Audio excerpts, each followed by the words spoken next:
लेकर आते हैं। तो आज की जो वीडियो है वो आपके लिए काफी ज्यादा महत्वपूर्ण है। तो आज जो हम लोग पढ़ने वाले हैं क्लास टेंथ क्लास टेंथ का फिजिक्स है।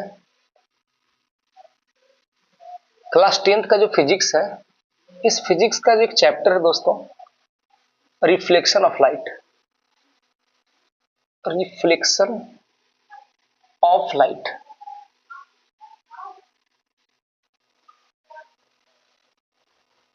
प्रकाश का परावर्तन।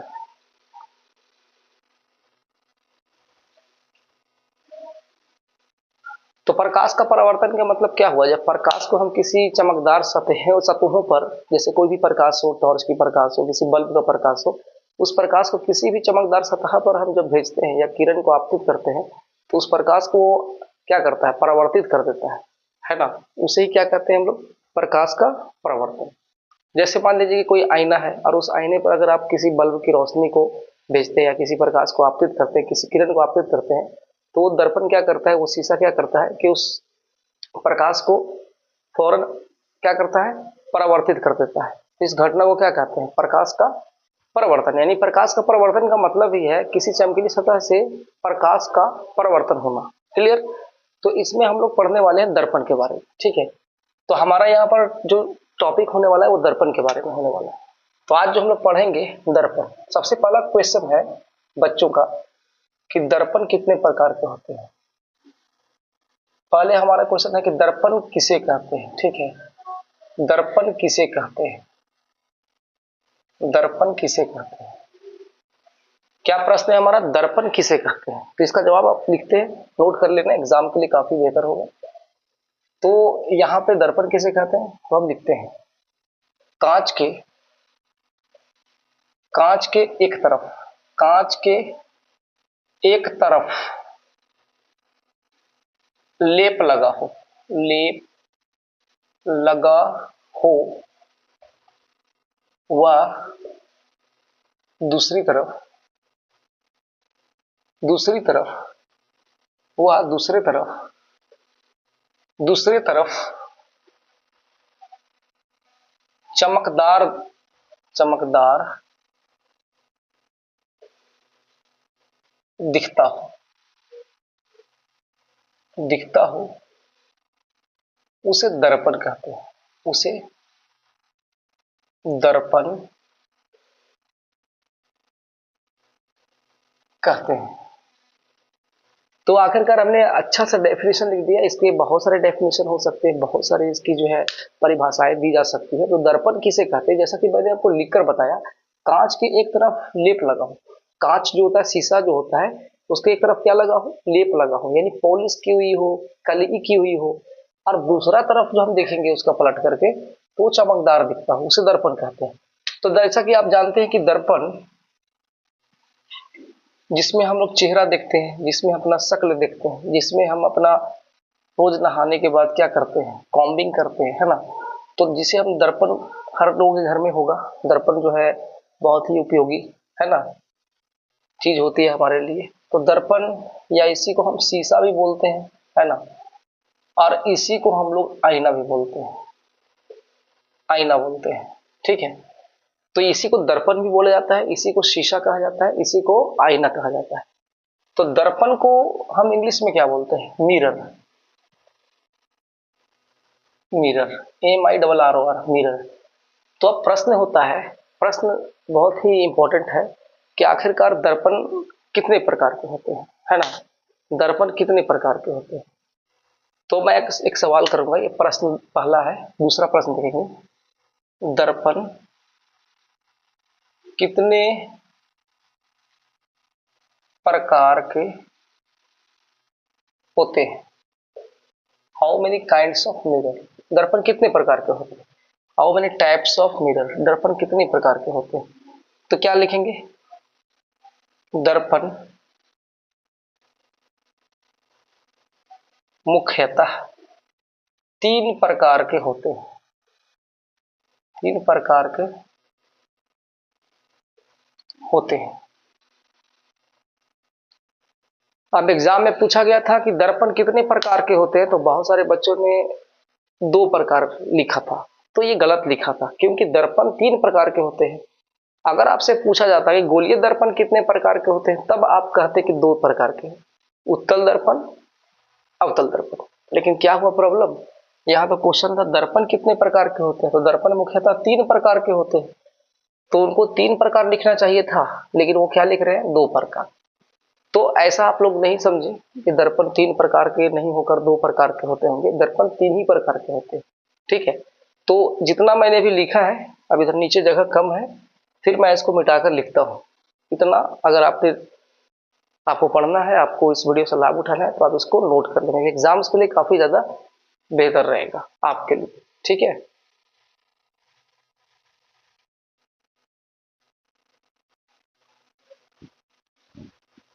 तो अभी अभी हमने पढ़ा कि दर्पण कितने प्रकार के होते हैं। How many kinds of mirror, there are three kinds of mirror. दर्पण तीन ही प्रकार के होते हैं।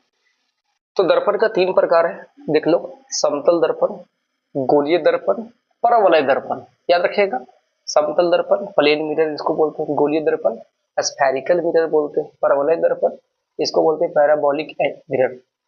तो ये इस तरह से हमारे तीन यहाँ पर मिरर्स आ चुके हैं। ठीक है, अब सवाल है बहुत ही इंपॉर्टेंट है, जो एग्जाम्स में कई बार पूछ ले जाते हैं। तो ये क्वेश्चन पूछे जाते हैं बहुत बार कि गोलीय दर्पण कितने प्रकार के होते हैं, यह भी क्वेश्चन आपसे पूछा जा सकता है। तो भाई आप याद रखना कि गोलीय दर्पण अगर पूछा जाता है एग्जाम में, चलिए मैं ले लेता हूँ यहाँ पर, कि अगर पूछा जा रहा है कि गोलीय दर्पण कितने प्रकार के होते हैं, ठीक है, गोलीय दर्पण कितने प्रकार के होते हैं, how many kinds of spherical mirror, तब आपको बोलना है भाई कि गोलीय दर्पण दो प्रकार के होते हैं। यहाँ तो तीन प्रकार था ना, यहाँ इसका तीन प्रकार था, दर्पण का तीन प्रकार था, कि दर्पण कितने प्रकार के, तो तीन प्रकार के। लेकिन गोलीय दर्पण कितने प्रकार के होते हैं, दो प्रकार के, दो प्रकार के बोलेंगे ना। तो भाई पहला जो मिरर है उसको बोलते हैं उत्तल दर्पण। ठीक है, उत्तल दर्पण, देखो उत्तल दर्पण लिख लिया आपने। फिर दूसरा लिखना आप अवतल दर्पण, क्या लिख लिया, अवतल दर्पण। इंग्लिश में भी लिख देता हूं, इसको क्या बोलते हैं हम लोग, convex mirror, convex, convex mirror. दोस्तों मैं वीडियो को 10:30 में शूटिंग कर रहा हूँ, और यह भी 10 साढ़े 10 रात हो रहा है। ठीक है, क्या करूँ यार, बहुत ही मेहनत करना पड़ता है और मौका नहीं मिल पाता है दिन में। तो इसी वक्त मैं वीडियो को अपलोड करता हूँ, आप लोगों के लिए मेहनत करता हूँ। सब्सक्राइब करो, लाइक करो। अगर ये वीडियो आपको इन्फॉर्मेटिव लगता है, काफ़ी ज़्यादा अच्छा लगता है कि आप एग्जाम के लिए काफ़ी बेहतर है, तो आप ज़्यादा से ज़्यादा सब्सक्राइब करो, लाइक करो, कमेंट करो, शेयर करो। ठीक है, तो उत्तल दर्पण कॉन्वेक्स मिरर, और अवतल दर्पण कॉनकेव मिरर, कॉनकेव मिरर। क्या समझा, आज से कभी मत बोला दर्पण कितने प्रकार के हैं, तो तीन प्रकार के। कौन कौन, समतल दर्पण प्लेन मिरर, गोलीय दर्पण स्फेरिकल मिरर, परवलय दर्पण पैराबोलिक मिरर। तो भाई पैराबोलिक मिरर आपका हो चुका है, ये तीन प्रकार के हमारे दर्पण हो चुके हैं। ठीक है, लेकिन गोलीय दर्पण कितने प्रकार के होते हैं, how many kinds of spherical mirror. तो आपको बोलना है भाई कि कितने प्रकार के होते हैं, ये कितने प्रकार के होते हैं, तब आपको बोलना है दो प्रकार के, उत्तल दर्पण कॉन्वेक्स मिरर, अवतल दर्पण कॉनकेव मिरर। ठीक है, तो आप जल्दी से कॉपी निकाल लो और नोट कर लो और याद कर लो, क्योंकि आपसे एग्जाम में तो पूछा ही जाएगा, क्लास में भी पूछा जाएगा, लेकिन आप क्लास में जवाब नहीं दे पाएंगे, तो आप फिर आपके साथ बहुत ही दिक्कत होगी। बस सोच लो क्या होगी आपके साथ। ठीक है, तो भाई इसको आप ले लो, स्क्रीन शॉट ले लो या कॉपी पर उतार लो। ठीक है, थोड़ा मैं हट जाता हूँ। ठीक है,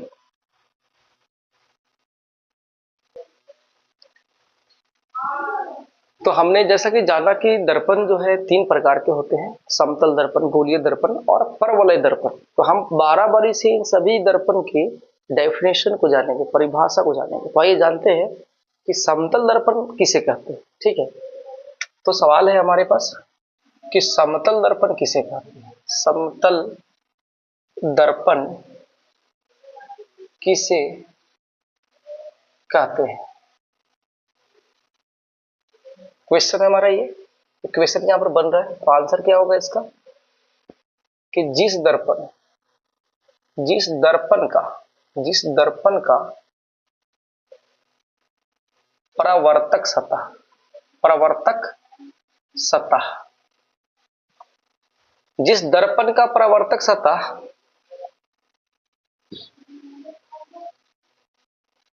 जिस दर्पण का परावर्तक सतह समतल होता है, समतल होता है, उसे क्या कहेंगे? समतल दर्पण कहते हैं।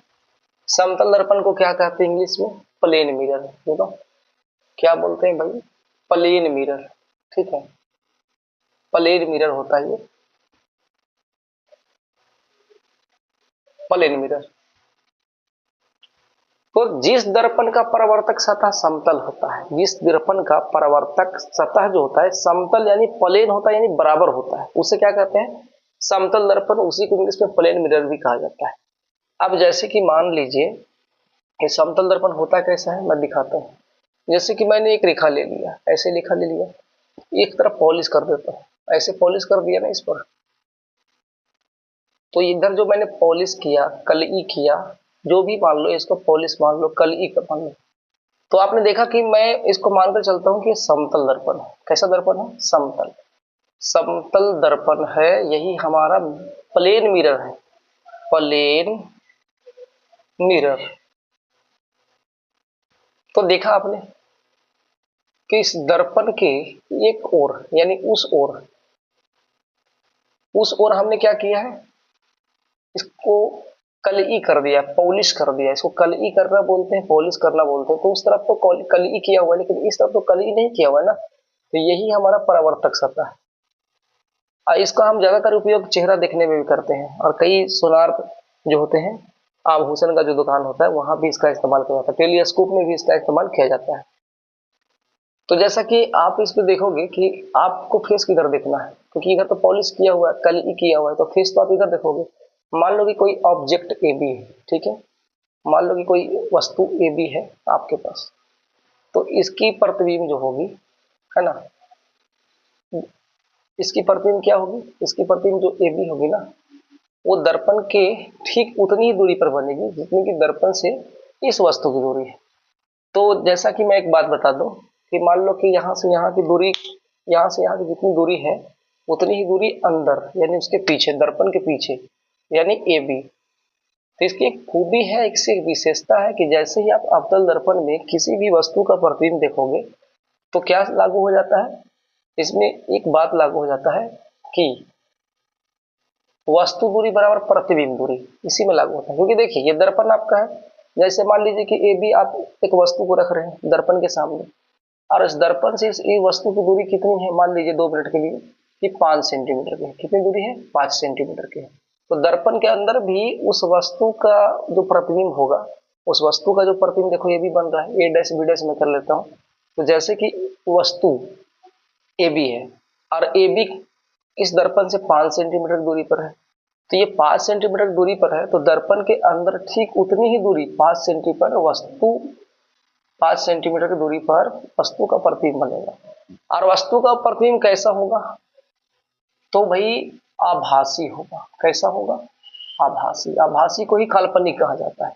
आभासी होगा, और आभासी के साथ कैसा होगा? ये सीधा होगा। ठीक है, आभासी होगा और कैसा होगा? सीधा होगा। यानी देख रहे हो, ए यहाँ है तो ए यहाँ है, बी यहाँ है तो बी यहाँ है, मतलब सीधा है ये। ऐसा नहीं कि ए नीचे है बी ऊपर है। तो जैसा कि ए बी है तो यहाँ ए डैश बी डैश है, यहाँ से इस वस्तु की दूरी इस दर्पण से कितनी है? 5 सेंटीमीटर की है। तो वैसे ही अंदर जो प्रतिबिंब बन रहा है इस वस्तु का ए डैश बी डैश, उस दर्पण से उस प्रतिबिंब की दूरी भी 5 सेंटीमीटर है। तो इसमें हम कह सकते हैं कि वस्तु दूरी बराबर प्रतिबिंब दूरी। क्लियर है ना? तो ये आभासी, सीधा। और इसमें जो वस्तु का प्रतिबिंब बनेगा, वस्तु का प्रतिबिंब जो होगा ना, वस्तु का आकार बराबर हो जाता है। किसके बराबर हो जाता है? प्रतिबिंब के आकार का, प्रतिबिंब के आकार का। तो यहाँ एक लागू हो गया ना जी, वस्तु का आकार बराबर प्रतिबिंब का आकार, वस्तु का आकार बराबर प्रतिबिंब का आकार। यानी जितने बड़े आप रहोगे उतने बड़े ही आईने में आप दिखोगे समतल दर्पण में। जितनी दूरी आप दर्पण से खड़े रहोगे समतल दर्पण में, उतनी ही अंदर उतनी ही दूरी पर आपकी प्रतिबिंब बनती दिखेगी। साथ साथ में आभासी भी होगा, सीधा भी होगा, और वस्तु का आकार प्रतिबिंब के आकार के बराबर होगा। और जिस दर्पण का परावर्तक सतह समतल, उसे समतल दर्पण कहते हैं। तो आपने इसको समझ लिया होगा। इसका उपयोग जैसे कहते हैं, इसका उपयोग कहाँ होता है, ठीक है। इसका दो उपयोग मैं बता देता हूँ। इसका उपयोग घर में अमूमन क्या होता है ना, कि चेहरा दिखने के लिए, चेहरा देखने के लिए। जैसे आप लोग चेहरा देखते हैं ना, एवरीडे चेहरा देखते हैं आप सभी, तो चेहरा देखने के लिए, चेहरा बिन देखे कैसे जा सकते हो यार, है ना। आजकल तो सारे बच्चे ही बार बार बार बार चेहरा देखते हैं, चेहरा देखने के लिए ज्यादातर। सोनार जो है ना, सोनार जो होते हैं, सोनार आभूषणों की दुकान में, आभूषणों के, आभूषणों के दुकान में, आभूषण समझते हो, समझ रहे होगे मेरे हिसाब से। आभूषणों की दुकान, आभूषणों की दुकान पर इसका प्रयोग करते हैं, इसका प्रयोग करते हैं। तो मैंने आपको बता दिया है कि जिस दर्पण का परावर्तक सतह समतल होता है उसे समतल दर्पण कहते हैं, प्लेन मिरर रिसीव किया जाता है, आभासी सीधा, और वस्तु का आकार का प्रतीक बनता है, प्रतीक का आकार बराबर वस्तु का आकार, ठीक है। जितना प्रतिबिंब का आकार होगा उतना ही वस्तु का आकार होगा। और इसमें एक और भी लागू होता है। क्या लागू होता है, एक बात, वस्तु दूरी बराबर प्रतिबिंब दूरी, वस्तु दूरी बराबर प्रतिबिंब दूरी। दूरी आपने क्या देखा कि दर्पण से जितनी दूरी इस वस्तु की है 5 सेंटीमीटर, इस दर्पण के अंदर जो इस वस्तु का प्रतिबिंब बन रहा है, तो दर्पण से उस वस्तु की प्रतिबिंब की दूरी भी 5 सेंटीमीटर। तो हमने क्या जाना कि वस्तु दूरी बराबर प्रतिबिंब दूरी, यानी 5 सेंटीमीटर। आभासी सीधा वस्तु के आकार का, प्रतिबिंब के आकार जो है वस्तु के आकार के बराबर में ही होगा। उपयोग चेहरा देखने के लिए सोनार आभूषण की दुकान पर इसका उपयोग करते हैं। तो बहुत ही अच्छा लग रहा होगा वीडियो आप सभी को, तो इसको आप उतार लो, ठीक है। उसके बाद मैं आगे बता रहा हूँ।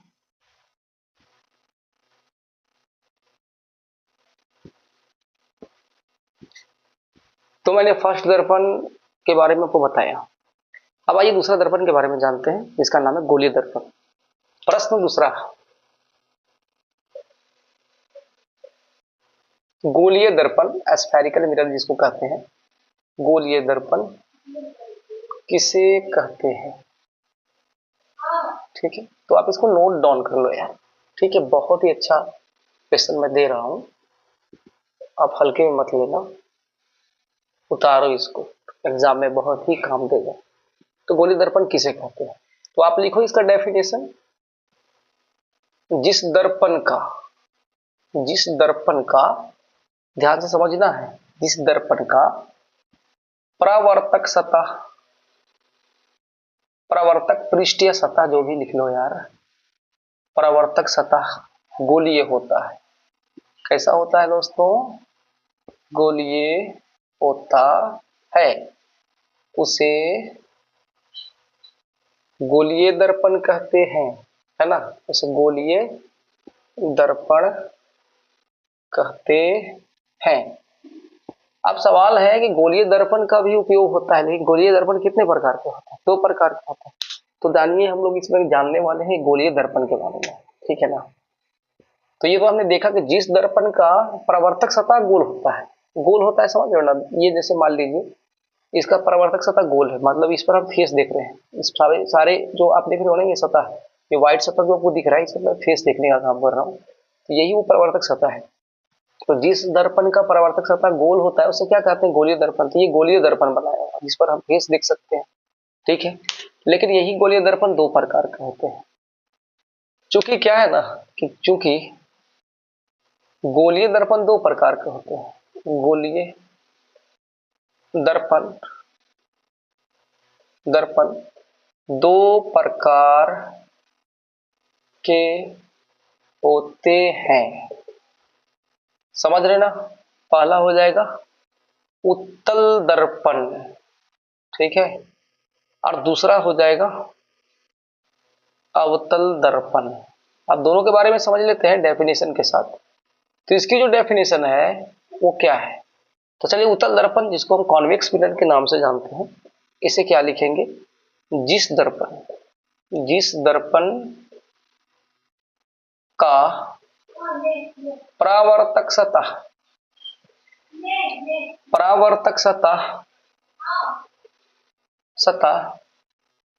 उभरा होता है उसे उत्तल दर्पण कहते हैं। समझ रहे ना? तो जिस दर्पण का परावर्तक सतह उभरा होता है उसे उत्तल दर्पण कहते हैं। क्लियर? और अवतल दर्पण के बारे में क्या इसका आंसर हो जाएगा? तो मैं आपको आंसर बता रहा हूं, जिस दर्पण का परावर्तक सतह धंसा हुआ होता है, धंसा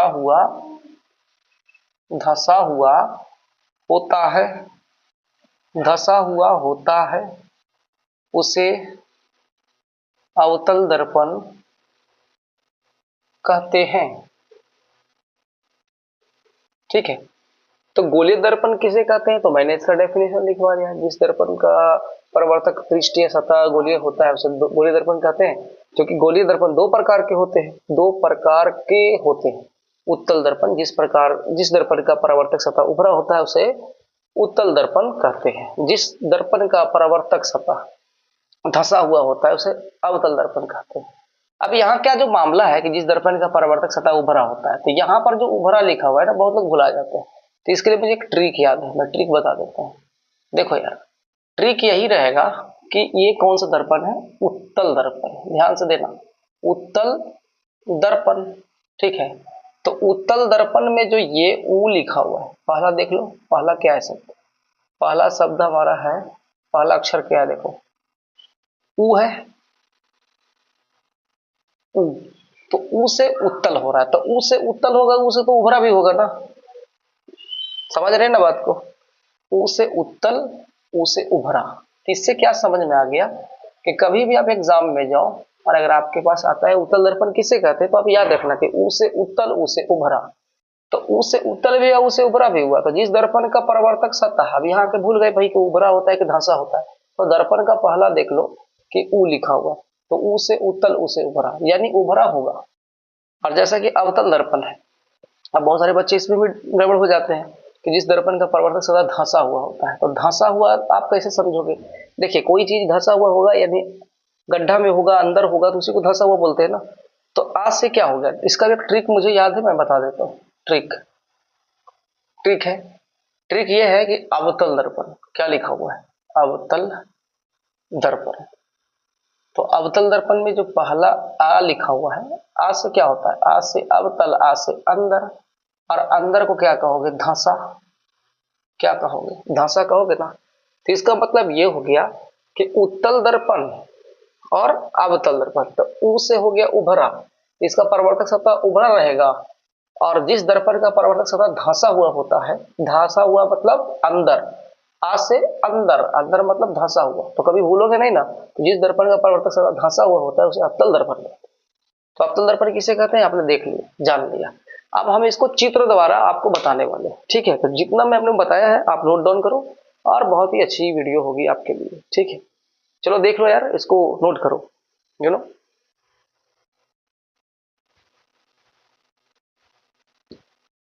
अब आइए हम चित्र से समझते हैं अवतल दर्पण और उत्तल दर्पण। ठीक है, तो भाई आपको मैं बता दूं, जरा ध्यान से देखना। ठीक है, ये आपका है गोलीय दर्पण, क्लियर है ना?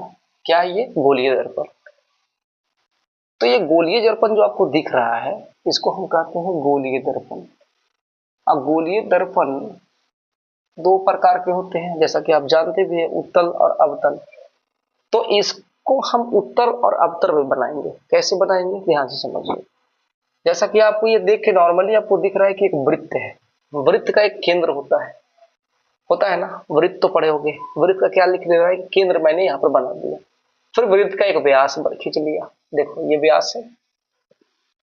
अब आपको करना क्या है कि कुछ याद रखना पड़ेगा। आपको क्या याद रखना पड़ेगा? यहां पर नाम रखो C, C for cat, you know, C for cat भी मान लो ना।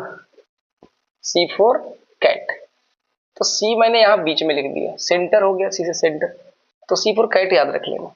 फिर बीच में आ जाओ, यहाँ एफ नाम रख लो, फिर आप यहाँ पर भी एफ नाम रख लो, यहाँ पर पी नाम रख लो, फिर यहाँ पर भी पी नाम रख लो। क्लियर, समझ रहे हैं ना बात को? तो हमने क्या किया जी, गोलीय दर्पण एक बना लिया। हमने गोलीय दर्पण नहीं बनाया, मान के चलो, छोड़ो हटाओ। मैंने एक क्या बना लिया, वृत्त बना लिया। वैसे मैंने नाम इसका गोलीय दर्पण रखा है, बट मान लीजिए कि मैंने एक वृत्त बना लिया। क्या बना लिया? एक वृत्त बना लिया। वृत्त में मैंने क्या किया, एक सेंटर सी दिया, बिंदु दिया, केंद्र बिंदु, और इसको सी नाम रख दिया, और ऐसे एक व्यास खींच लिया। तो व्यास खींचना, व्यास खींचने के बाद मैंने क्या किया, लास्ट में भी पी और इस लास्ट में भी पी। ठीक है, यहाँ बीच में एफ, यहाँ भी बीच में एफ, और बीच में क्या रख ले, सी। अब ऐसा करने के बाद मुझे कैंची से इसको काटना है। काटता हूँ ऐसे ऐसे। तो अगर मैं इसको काट दूं कैंची से, चलो मैं काट देता हूँ। अरे मैं काट नहीं रहा हूँ यार, मैं अपना बॉडी काट नहीं लूंगा, ठीक है, समझा रहा हूँ, ठीक है, तो समझना। तो मैं इसको काट रहा हूँ, तो ऐसे से काटता हूँ। तो अगर मैं इसको काटूंगा, अगर मैं इसको काट कर निकाल दूं तो कुछ ऐसा दिखने वाला है। क्या दिखेगा, गौर से देखो। चलो मैं इसको काट देता हूँ। तो अगर मैं इसको काट दूं तो ईमानदारी से बताना कि आपको ऐसा दिखेगा या नहीं दिखेगा। देखो नीचे में इसका फेस कैसा दिखेगा, इस टाइप के दिखेगा। आपको यहाँ पर पी दिख जाएगा, आपको थोड़ी दूर आपको एफ दिखेगा, और आपको थोड़ी दूर में सी दिखेगा। फिर एक टुकड़ा को जो मैंने इधर काटा, जो इधर वाला टुकड़ा, जैसे मैंने यहाँ से कट लगा दिया, देखो यहाँ से मैंने कट किया, कट लगा दिया, तो यहाँ पर का बिंदु सी था, तो यहाँ पर भी क्या दिखेगा हमको, देखो सी दिखेगा, है ना। यही बीच पर एफ दिखेगा, और यही बीच पर क्या दिखेगा, यहाँ पर क्या दिखेगा, पी दिखेगा। तो देखो यहीं पर से मैंने क्या किया था, इसको कट करके अलग कर लिया था। ठीक है, तो आपने देखा इसको क्या बोलते हैं भाई, देख रहे हो, देखो मैंने इसको कट कर लिया। तो कट करने के बाद कैसा दिखा, आपको समझ में आ गया। अब मैं फिर क्या करूंगा कि इसी चित्र को मैं इसको मिटा रहा हूं, मिटा दिया। मिटाने के बाद अब अलग अलग लेकर समझाता हूं। जैसे मान लीजिए मैंने इसको लिया, इसका नाम मैं बताता हूं। पहले मैंने फर्स्ट इसको लिया और सेकंड इसको ले रहा हूं। तो फर्स्ट वाले को ले रहा हूं, ये आपको ऐसा कुछ दिख रहा है। तो यहाँ पर आपको पी दिख रहा है, फिर आपको यहाँ पर क्या दिख रहा है, एफ दिख रहा है, फिर यहाँ पर आपको क्या दिख रहा है, सी दिख रहा है। तो यहाँ से लेकर के यहाँ तक, है ना, मैंने इसको लिखा और थोड़ा सा इसको एक लंबा भी बना दिया, थोड़ा क्लियर, ऐसा कर दिया। ऐसा कर लेने के बाद फिर मैंने क्या किया, इसके अंदरूनी भाग में, यानी देखो इसको करने क्या जा रहे हैं, ध्यान से देखना। इसको क्या करेंगे हम, इसको पहले हम नाम जान लेते हैं, ठीक है ना, कि इसका नाम क्या है। तो ऐसा हमने देखा, और फिर इसको भी हमने देखा, तो इसको भी मैं इधर लिख देता हूँ, ऐसे लिख दिया, क्लियर, ऐसे हमने लिख दिया। फिर इसको मैं यहाँ पर लिख देता हूँ पी, और फिर यहाँ पर क्या हो गया एफ, और यहाँ पर क्या हो गया सी। तो जो पी एफ सी है वो क्या है, ये समझना है, ठीक है ना। तो पहले मैं ये नहीं बता रहा हूँ कि कौन सा क्या दर्पण है, मैं उसको बताने वाला हूँ, आप टेंशन मत लो, बिल्कुल टेंशन मत लो यार, बता रहा हूँ, ठीक है। तो सबसे पहले जो सी है ना, जो सी आप देख रहे हो, मैं थोड़ा इधर कर लेता हूँ, ठीक है।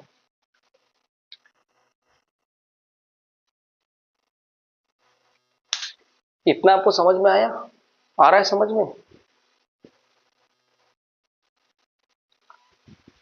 तो मैंने इसको क्या बताया, इसको मैंने बताया पी। तो ये पी लिखा हुआ है, तो ये पी से पोल हो गया, यानी ध्रुव हो गया। इसको क्या कहेंगे, ध्रुव। तो जैसे कि यहाँ पर ध्रुव दिख रहा है, तो इसमें यहाँ पर भी पी हो जाएगा, इसको भी क्या कहेंगे, ध्रुव कहेंगे, क्लियर। इसको क्या कहेंगे भाई, फोकस। क्या बोलेंगे, फोकस, क्लियर ना। इसको क्या बोलेंगे, वक्रता त्रिज्या, वक्रता त्रिज्या। वैसे ही इसका भी नाम होगा फोकस। क्या नाम होगा, फोकस। और वैसे ही इसका नाम हो जाएगा वक्रता त्रिज्या, वक्रता त्रिज्या।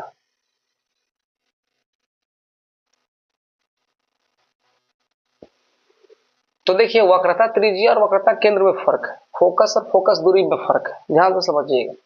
जैसे मतलब इस बिंदु को हम ध्रुव कहते हैं, इसको हम फोकस कहते हैं। एफ से है ना तो फोकस हो गया, सी से क्या होगा, वक्रता केंद्र। तो ये वक्रता केंद्र भी है। क्यों? क्योंकि सी बिंदु क्या कहलाएगा? वक्रता केंद्र कहलाता है, वक्रता केंद्र।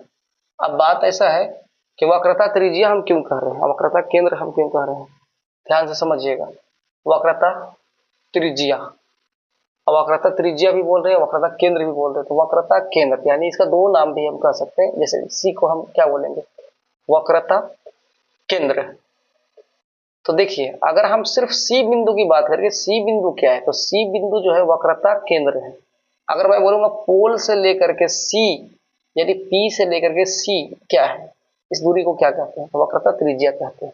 अगर मैं पूछूं कि एफ क्या है, तो आप बोलेंगे फोकस, एफ को फोकस कहेंगे। लेकिन अगर पी से एफ की दूरी क्या है, तो इसको आप फोकस दूरी बोलेंगे ना जी। क्या बोलेंगे? फोकस दूरी, फोकस दूरी। क्लियर? और पी क्या है? पोल है, आपका ध्रुव है। तो वैसे ही इसमें भी है, सी बिंदु जो है इसको क्या कहते हैं? इसको बोलते हैं वक्रता केंद्र, वक्रता केंद्र बोलते हैं। और पोल से लेकर के सी की दूरी यानी पी से सी की दूरी क्या है? तो वक्रता त्रिज्या है। एफ बिंदु को क्या बोलते हैं? फोकस बोलते हैं। लेकिन पी से एफ की दूरी क्या है? तो आप कहेंगे फोकस दूरी, फोकस दूरी। और ये क्या है भाई? तो ये आपका पोल है। और देखो इसको बोलते हैं, यहां से जो यहाँ पर देख रहे हो, ये जो सीधा रेखा जैसा दिख रहा है आपको, यहाँ भी दिख रहा है, इसको बोलते हैं प्रिंसिपल एक्सिस, यानी प्रिंसिपल एक्सिस बोलते हैं इसको, मुख्य अक्ष बोलते हैं। क्या बोलते हैं? मुख्य अक्ष। इसी तरह से यहाँ भी आप देख रहे हो रेखा, लाइन देख रहे हो ना, इस लाइन को हम क्या बोलते हैं? मुख्य अक्ष, प्रिंसिपल एक्सिस। मुख्य अक्ष हो गया ये, इसको मुख्य अक्ष के नाम से जानते हैं। तो ये मैंने आपको यहाँ से ऐसे करके बता दिया, चलो आपको समझ में आ चुका होगा। मैंने इसको अलग बताया, इसको अलग बताया। इसकी अपनी कॉपी पर नोट कर लो, क्योंकि बहुत ही काम देगा। ठीक है, बार बार ऐसी वीडियो अपलोड नहीं होगी।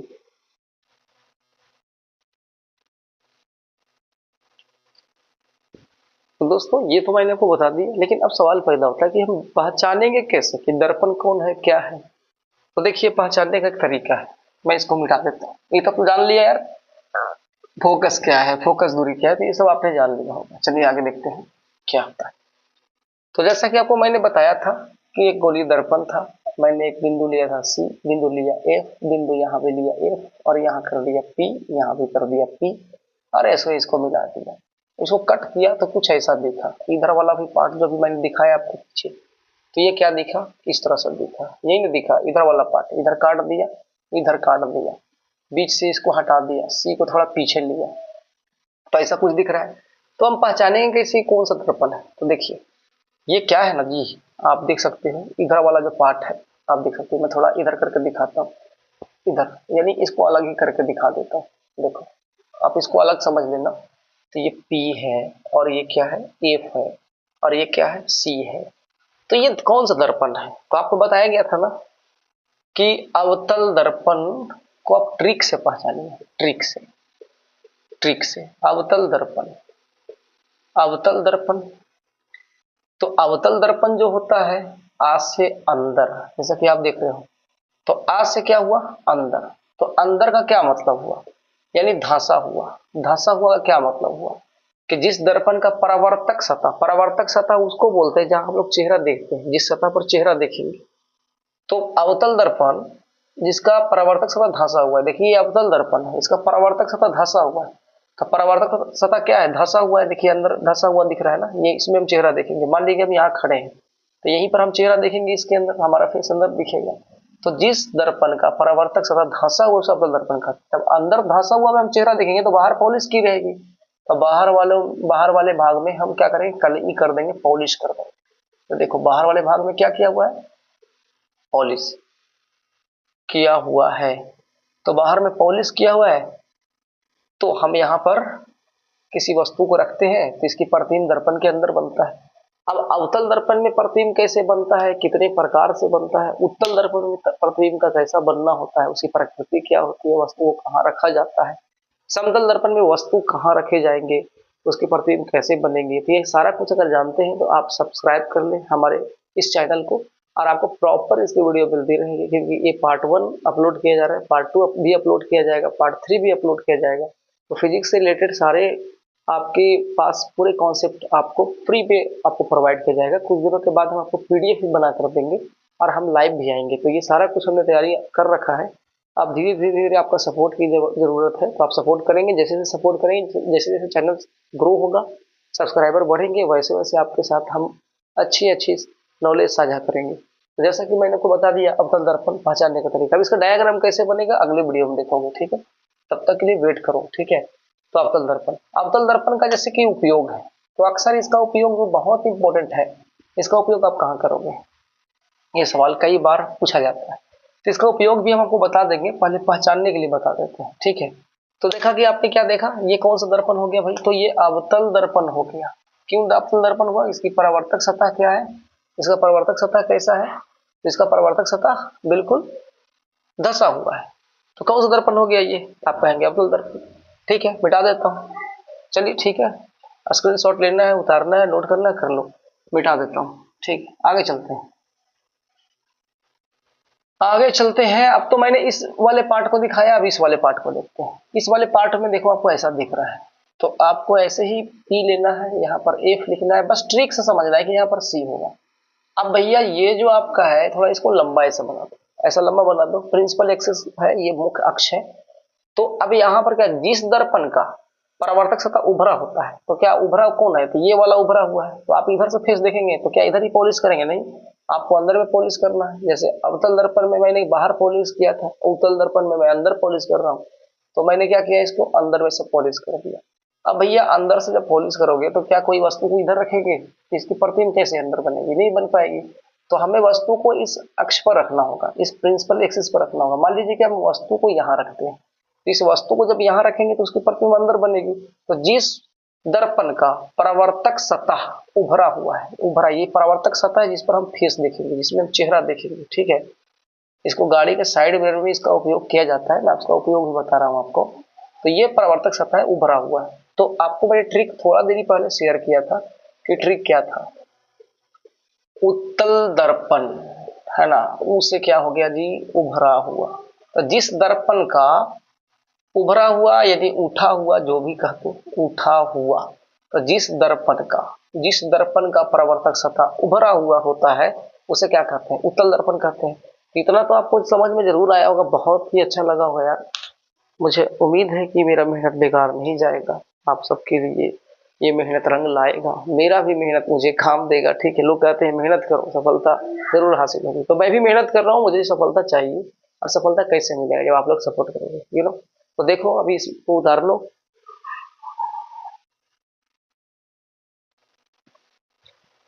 तो अभी अभी मैंने आपको बताया था कि समतल दर्पण का जो उपयोग होता है वो कहाँ होता है, हम कहाँ करते हैं, और उसका प्रतिबिंब की जो प्रकृति होती है वो कैसी होती है, तो मैंने आपको बताया था। अभी हम देखते हैं कि उत्तल दर्पण का उपयोग गाड़ी के साइड मिरर में, जो गाड़ी चलाया जाता है ड्राइवर अपने साइड में जो रखता है, जो आईना एक लगाया हुआ होता है, उसी को हम क्या कहते हैं, साइड मिरर के रूप में उत्तल दर्पण होता है। टेलीस्कोप में भी इसका इस्तेमाल किया जाता है। तो ये दोनों चीजों में इसका इस्तेमाल किया जाता है, इसके अलावा और भी इसका इस्तेमाल होता है, बट दो काफी है आपके एग्जाम के लिए। साथ साथ में इसकी जो प्रतिबिंब बनती है वो सीधा आभासी छोटा, यानी अवतल उत्तल दर्पण एक ऐसा दर्पण है जिसमें हमेशा कैसा प्रतिबिंब बनेगा भाई, तो हमेशा जो है ना आभासी बनेगा, यानी काल्पनिक बनेगा। आभासी को ही काल्पनिक कहा जाता है। तो समतल में अगर आप अपना चेहरा देखोगे तो जितना आपका चेहरा होगा, जितना बड़ा नाक होगा, कान होगा, सब उतना ही बड़ा दिखेगा। और अगर अवतल दर्पण में आप जाकर के अपना चेहरा देखोगे तो आपका जितना बड़ा कान नाक होगा उससे बड़ा आपका कान नाक दिखेगा, ठीक है, समतल दर्पण में, सॉरी अवतल दर्पण में।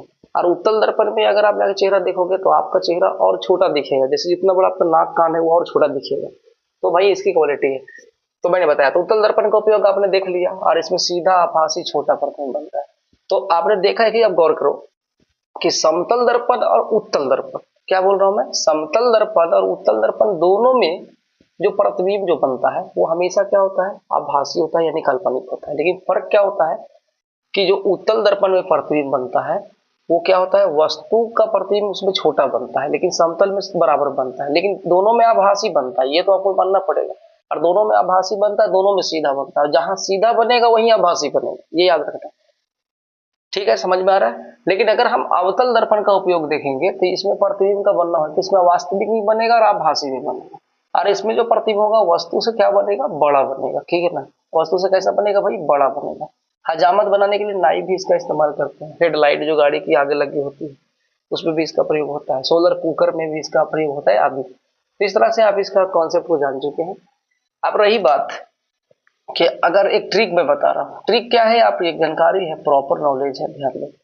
ट्रिक में क्या होगा कि जैसे मान लो कि उत्तल, एक हो गया अवतल और एक हो गया समतल। तो अगर आप इन तीनों दर्पण में 12 बारी से अपना फेस देखो जाकर, या किसी वस्तु को रख कर चेक कर लो या अपना फेस देखो, तो उसमें आप गौर करेंगे कि उत्तल दर्पण के सामने जैसे अपना फेस लेके जाएंगे तो आपका जो फेस होगा ना, जितना बड़ा नाक, कान, चेहरा, मोहरा, जो भी आपका सर है वो आपको छोटा दिखेगा। ठीक है, वो छोटा दिखेगा, यानी आपके सर को वो छोटा कर देंगे। वही अगर आप तल दर्पण में आप अपना चेहरा देखेंगे, नाक, कान, कोई भी वस्तु को लेकर दिखेंगे उसमें, या अपने नाक, चेहरा, बाल, जो भी हाथ वगैरह दिखेंगे, तो उसमें आपका जो है ना बाल, हाथ, जो भी आपका यार पार्ट ऑफ बॉडी एक्सटर्नल, वो आपको बड़ा दिखेगा। समतल में क्या होगा भाई, वो आपको बराबर दिखेगा। यानी आप अपने नाक, कान, हाथ, मुंह, जो भी जितना साइज का है, अगर उतना ही साइज का दिखना चाहते हो तो घर में इसका इस्तेमाल करो। अगर आपने नाई की दुकान खोल रखा है तो अवतल दर्पण का इस्तेमाल करो। आप गाड़ी चलाते हो तो साइड मिरर जरूर लगा कर रखो। तो उत्तल दर्पण में छोटा प्रतिबिंब बनता है, अवतल दर्पण में बड़ा प्रतिबिंब बनता है, समतल दर्पण में बराबर का प्रतिबिंब बनता है। और समतल और उत्तल ये दोनों ऐसे दर्पण है जिसमें हमेशा कैसा बनेगा, तो आभासी बनेगा, यानी काल्पनिक बनेगा। और अवतल दर्पण में कैसा बनेगा, आभासी भी बनेगा और वास्तविक भी बनेगा। क्लियर ना, आभासी और वास्तविक किसमें बनेगा, समतल में बनेगा। अब इसका बहुत जल्द हम अगले वीडियो में इसका डायग्राम बताएंगे आपको कि इस कैसे दर्पण का प्रतिबिंब खींचा जाता है। तो नेक्स्ट वीडियो का आप लोग इंतजार कीजिए। और मैंने एक क्वेश्चन छोड़ दिया था, मुझे याद नहीं था, परवलय दर्पण किसे कहते हैं। तो परवलय दर्पण किसे कहते हैं, वैसा दर्पण जो पूर्णतः गोल नहीं होता है, पूर्णतः गोल होता ही नहीं है ना, टेढ़ा मूढ़ा होता है, उसे क्या कहते हैं, परवलय दर्पण। इसका उपयोग सौर भट्ठी में किया जाता है, दूरबीन में किया जाता है, सर्च लाइट में किया जाता है। हालांकि 10 में ये पूछेगा नहीं आपसे, लेकिन फिर भी आप याद कर लीजिए। आप लोग पूछते हैं सर कि दर्पण आखिर परवलय होता कैसा है। देखिए इस तरह का होता है कि जैसे मान लीजिए कि देखिए ऐसा कोई लाइट लगा हुआ है, ऐसा इस तरह का होता है, और यहाँ पर मान लीजिए कि इस तरह से मैंने बना दिया, तो इसके अंदर मान लीजिए, इसके अंदर जो आप इसके अंदर घुसोगे ना, तो इसके अंदर मतलब क्या लगा होता है, परावर्तक सतह होती है, अंदर में होती है, ठीक है ना। तो अगर आप यहाँ पर खड़े हो तो आपका चेहरा और भी टेढ़ा मुड़ा दिखेगा। तो कोई भी आदमी परवलय दर्पण में अपना चेहरा क्यों देखेगा, चेहरा भी बिगाड़ देगा अपना, मजाक भी उड़ जाएगा, है कि नहीं। तो आप ऐसे दर्पण में कभी भी अपना चेहरा आप नहीं देख पाएंगे। तो परवलय दर्पण का उपयोग कहाँ होता है, मैंने बताया ना, सौर भट्टी में, दूरबीन में, सर्च लाइट में। तो ऐसा दर्पण क्या होता है, इसको परवलय दर्पण के नाम से जानते हैं। इसमें चेहरा देखेंगे तो आपका चेहरा एकदम बिल्कुल जैसे चूहा कैसा होता है उससे भी बेकार दिखेगा, तो कभी देखिएगा मत भूल से, ठीक है। तो ये तो आपका देख लिया आपने, क्या हो गया, ये आपका हो गया परवलय दर्पण। और परवलय दर्पण के साथ साथ कभी कभी परवलय दर्पण ऐसा भी हो सकता है जी, देखिए परवलय दर्पण कि इसकी जो है गोलीय सतह पूर्णतः गोलीय सतह होता ही नहीं है, परावर्तक सतह पूर्ण गोल नहीं होता है। देखिए मान लीजिए कि यहाँ से हम चेहरा देख सकते हैं, यहाँ से यहाँ अंदर में क्या किया हुआ है, चांदी का पेंट किया हुआ है, पॉलिश किया हुआ है, कलगी किया हुआ है। तो चेहरा सब हम यहाँ से यहाँ तो ही देख सकते हैं ना, पूरा गोल में तो नहीं देख सकते। वैसे ही यहाँ पर भी हम पॉलिश कर देते हैं, ठीक है। तो यहाँ पर चेहरा देखेंगे तो चेहरा हम पूरा गोल में नहीं देख रहे हैं, तो डेफिनेशन पढ़िए ना कि वैसा दर्पण जो पूर्णतः गोलीय नहीं होता है उसे परवलय दर्पण कहते हैं। सौर भट्टी में, दूरबीन में, सर्च लाइट में। तो ये भी एक प्रकार से हम कह सकते हैं कि ये भी एक प्रकार से परवलय दर्पण का ही उदाहरण है। तो हमें आज उम्मीद है कि वीडियो फिजिक्स की बहुत ही अच्छी लगी होगी, बायो की भी वीडियो, केमिस्ट्री की वीडियो, उसमें रिएक्शन कैसे किया जाता है ना, पदार्थों का रिएक्शन कैसे होता है, तत्वों का जो है कैसे रिएक्शन किया जाता है, सारा कुछ हम आपको बताएंगे। और साथ ही साथ में आप सभी को प्रॉपर फिजिक्स की वीडियो आती रहेगी। वीडियो काफ़ी लंबी है, आप वीडियो को आप देखोगे नहीं और आप खेल में और दोस्तों के साथ ज़्यादा समय बिताओगे, आप पढ़ने के समय में आप पढ़ोगे नहीं, तो भाई कहीं ना कहीं दिक्कत होगा। तो जैसे आप 1 घंटा का मूवी देखते हैं, सीरियल देखते हैं, उससे बेहतर है कि इस नॉलेज को देख लो, काफ़ी ज़्यादा फायदे में रहोगे। और एग्जाम के लिए बहुत ही अच्छी बेस्ट बता दी है, एक ही वीडियो में पूरा बता दिया, दर्पण का पूरा मामला फिट हो गया। अगली वाली जो वीडियो में है, हम उत्तल दर्पण में प्रतिबिंब का बनना बहुत जल्द अपलोड करने वाले हैं।